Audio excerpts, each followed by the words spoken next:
Rajadhani Business School. And I thank the principal of Rajadhani, Dr. Suresh Babu, for inviting me, because it's a proud honor for me to be among the students, to address the students, and every opportunity that I get, I will never deny, just because it is such a pleasure and happy moment for me to address the students. Today is a day of joy, particularly for the pass outs of 2022 and their proud parents.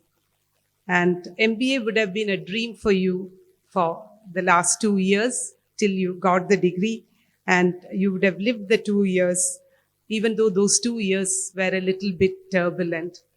So everybody will think that,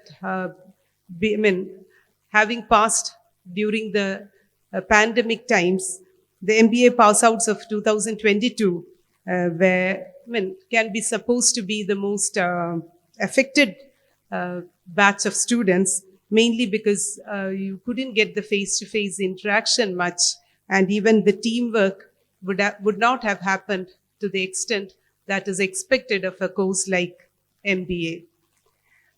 You really would have seen an overhaul of activities from all the normal that used to happen till 2020, and a lot of chaos and disruption would have happened, and you also would have been in a bad phase of life, totally not knowing what is actually happening.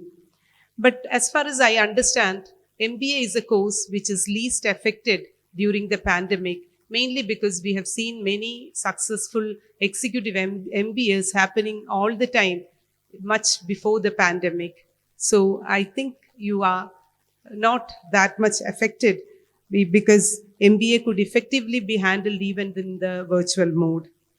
Also, we hear a lot about management during the pandemic times. We hear about the stress management, we hear about risk management, we hear about crisis management, we hear about performance management, and so on and so forth.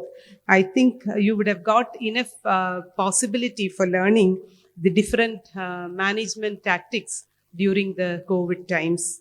And I assume that throughout this journey, you would have had great realizations and some wonderful memories.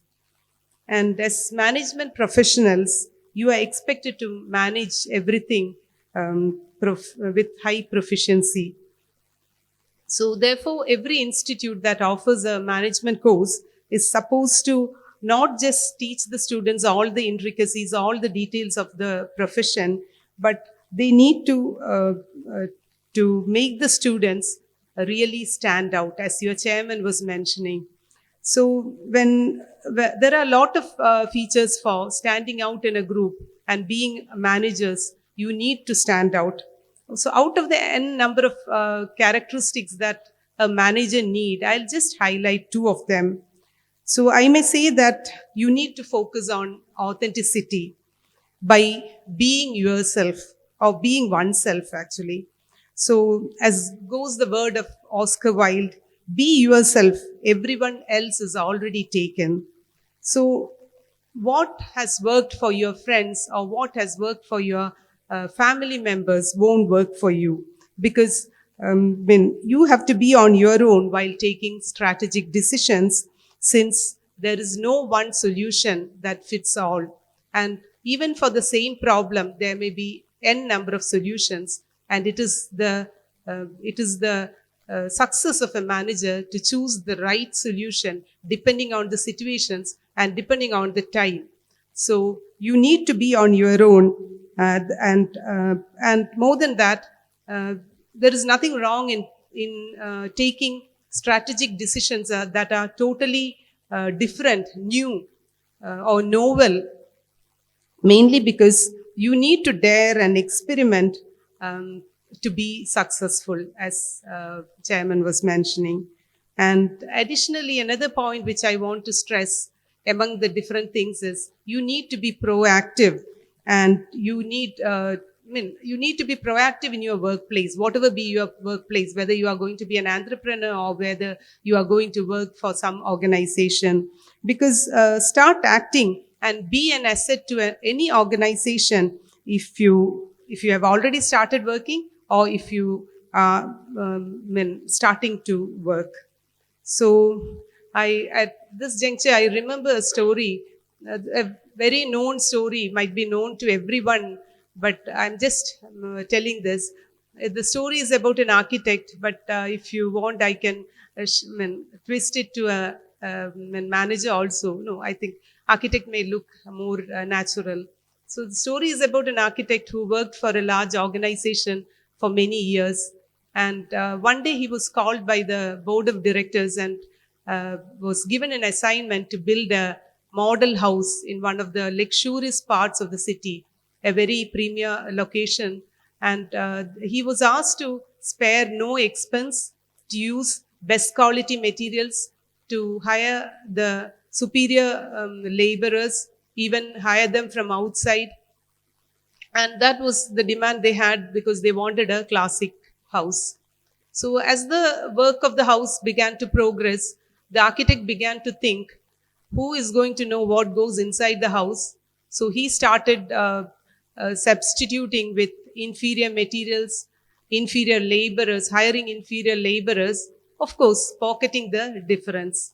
And as the work of the house was completed, the chairman hosted a party. And in that party, he surprised the architect by handing over to him with the keys to the house. And the chairman said, "This is as a token of the high esteem that we have for the many years of your service." So that is just a story. But then I just want to make out of the different characteristics that was mentioned, be humble and be faithful. Whatever be your task, whatever be your relation, whatever be your position in the society, be humble and faithful in each and everything that you are doing. And these qualities are required, and these are the need of the hour, as it allows one to gain a foothold, whether you are doing higher studies or whether you are going to be employed, whether you are going to be self-employed or whether you are going to be in a private or public sector, whatever it be, or a government organization. So, setting your mind to work, we need to take everything that comes in our way as an opportunity. You dare to take everything that comes on your way as an opportunity. It is impossible to say that we will have solution, we'll be able to manage each and everything, each and every problem that we face, but we can just say that we can assure that we can find solutions someday or the other. So we'll strive for that. That positivity should be there in your all your dealings, and the commitment should be there. And I quote Perlis Buck, who said, "Nothing is impossible until and unless it is proved impossible. And even the impossible may be so as of now." So, whatever you find impossible today, you need to understand what is impossible for you today. Try to acquire the skills and the know-how so that it can be made possible tomorrow or any day, any day when things will work in your favor. And whatever you have learned in during these 2 years might be just are not just lessons in management. They may be facts of life that you need to carry with you lifelong.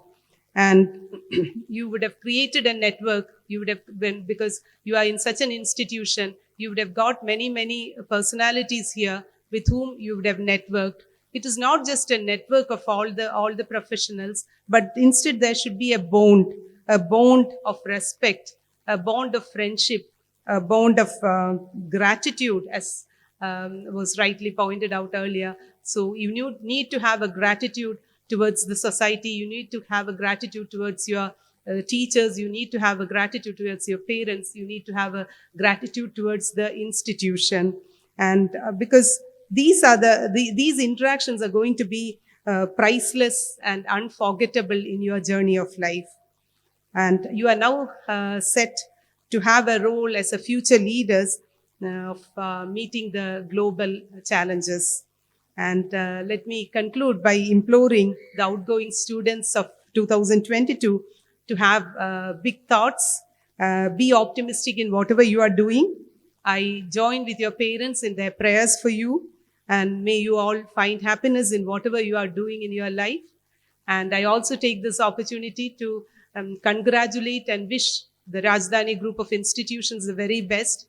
Let them come up and be more and more popular in the days to come. And I also take this opportunity to congratulate the principal of the Rajadhani College, Suresh Babu sir, for his initiative.